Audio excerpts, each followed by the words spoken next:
Hello, from China.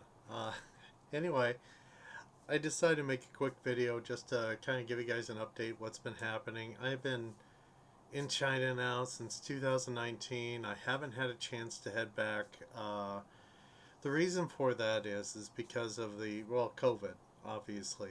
It's one of the problems uh, with China is it's very difficult. Once you leave China, it's hard to get back into China. So to kind of save the hassle because I don't want to get stuck back in the States and not be able to see my wife for a long time, especially now that I have a child. So anyway, that's anyone was wondering why I haven't been back home. That's the reason. I was hoping to maybe try to get back home this summer, but I don't think that's going to happen. I think I'm going to probably have to wait till a year from summer. And so it is what it is. So anyway, just wanted to give you an update what's happened since I've seen many of you.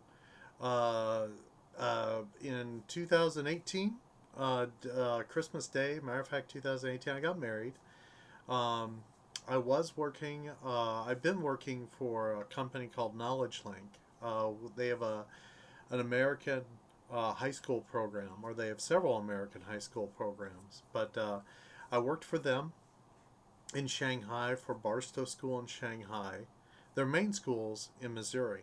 And then I also worked for them in Ningbo as head of the English department. Then I went and transferred. I became academic dean in Hyman. But that was for another partner school that they have, which is St. Mary's out of Oregon. So I was the academic dean in Hyman, which is just a little ways north of Shanghai.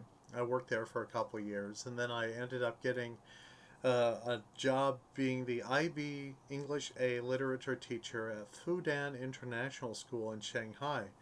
Made a promise to my wife that I'd try to get her back to Shanghai because she was not happy traveling to Ningbo, and then to Hyman, and then because the job opportunities for what she did just weren't available in those locations. So I got her back to Shanghai, and this is my second year working at Fudan International School. I've been the English grade 11 and 12 English A literature teacher for their IB program. And just to let you know what's going to happen this summer, I'm actually going to be going to another school here in Shanghai. Main reason, insurance. Unfortunately, with Fudan, I wasn't able to get the insurance packet that I wanted that would cover me, my wife, and my child. So I found a school that will offer me that. So I'm still going to be teaching IB, which I actually love teaching IB.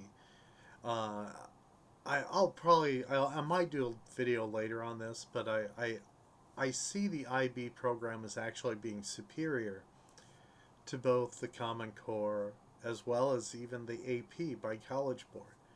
Um, some people may not agree with me on that, but it's after I I'm speaking from having taught AP and going through the training for AP as well as going through the training for IB. So I would say I'm speaking from a position of experience and knowledge.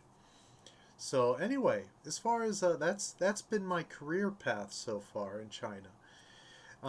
As far as personal side, I mentioned I was married, and we just had our first child. That was on December 9th.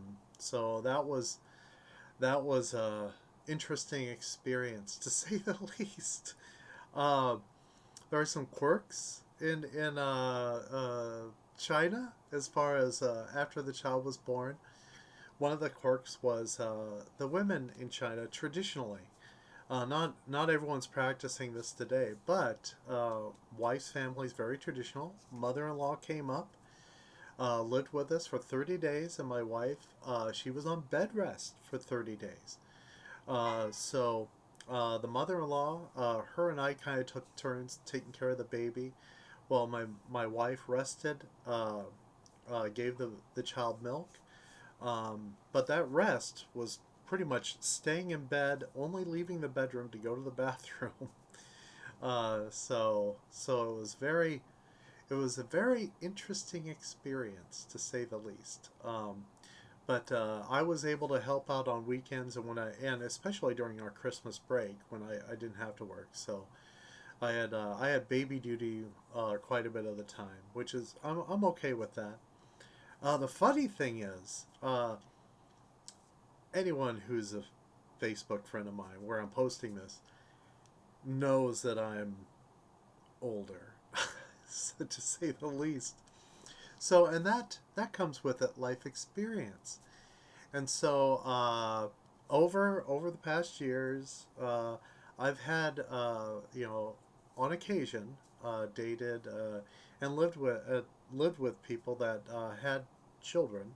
So you know who I'm talking about, if you're close friends with me. But anyway, that experience ended up being very helpful, because I was able to jump right into it. It was kind of like riding a bike, as far as the diaper changing, the feeding, all of that. So I was surprised. I mean, because this happened in my 20s, so it all kind of came flying back, which I thought was interesting. Now the bonus is, the like the traditional side of China, like the mother-in-law, as well as the rest of my wife's family, was kind of surprised at how much I knew about taking care of babies. Through my past life experience. Plus, I was the forever bachelor. So if people needed someone to babysit on a whim, that I was the guy they called, because I was probably the guy who was not hanging out at dance clubs and that. I was probably hanging out at home, playing video games, and I always worked like second shift.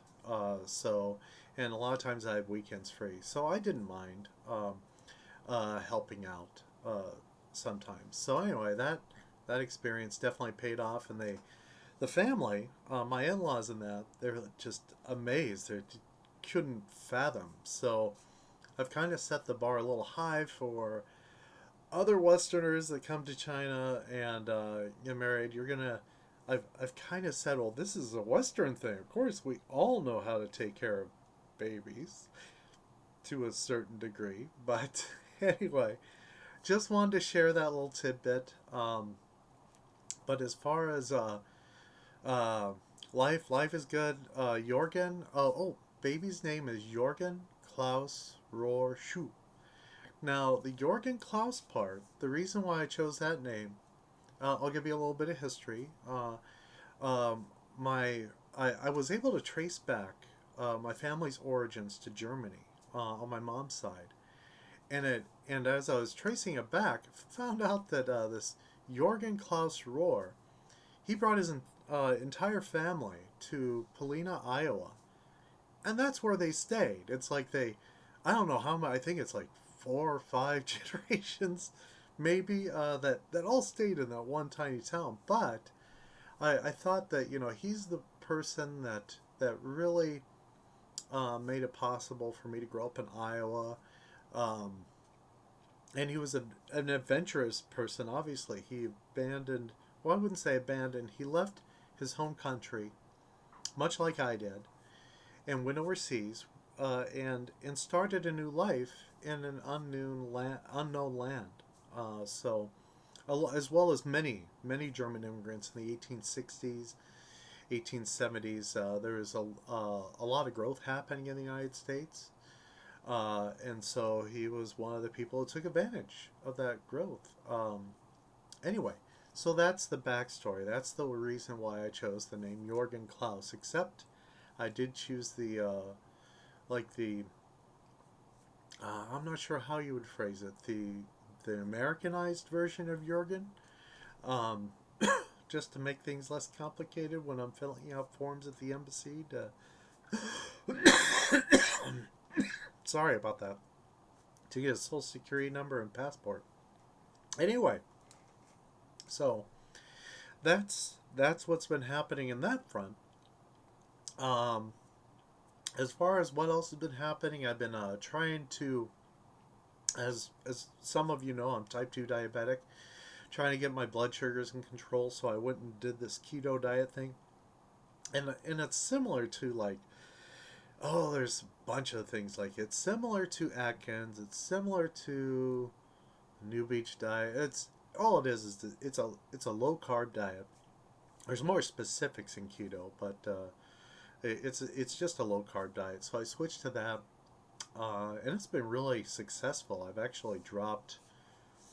Ooh, I was. Don't ask me pounds. I can tell you kilograms because that's what our uh, uh, oh, what is that called? Oh my gosh, my English is leaving me.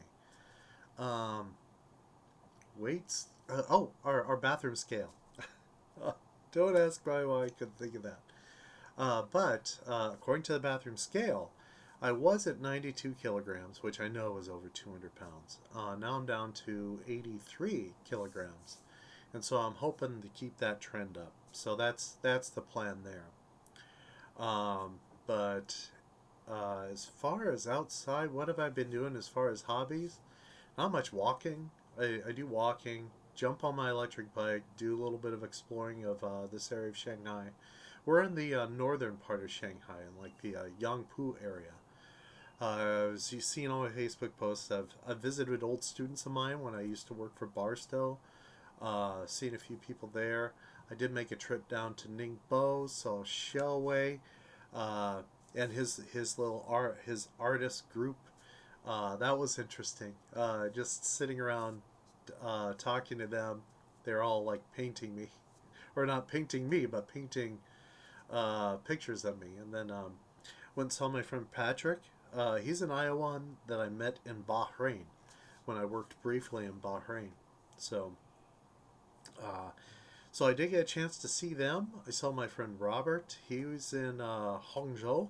He's a person that I used to work with years ago when I did the ESL teaching in Ningbo and Funghua. So it was great catching up with him. So anyway, that's pretty much been what I've been doing. Um, as far as anything else, I've been in my downtime. I've been still trying to play guitar. I honestly, I'm not good at the guitar. I did get roped into doing this teacher band thing when I was in Hyman.